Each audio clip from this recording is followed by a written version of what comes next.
అందరికీ నమస్కారము. ఈరోజు ఈ వీడియో ద్వారా మన ఆచారాలు, సాంప్రదాయాల గురించి తెలుసుకుందాము.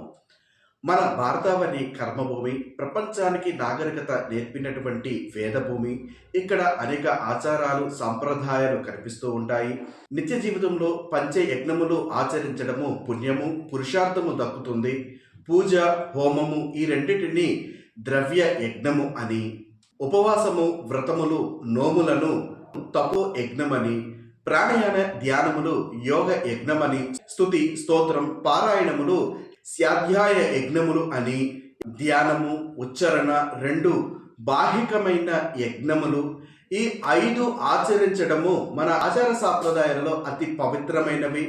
తల్లి తండ్రి పాదాలను ప్రతిరోజు నమస్కారం చేయడం మన ప్రాచీన సాంప్రదాయము. అలాగే పెద్దలకు, గురువులకు, బాబాయి పిన్నులకు నమస్కరించడము శ్రేయస్కరము. అది మన ధర్మంలో చెప్పబడి ఉన్నది.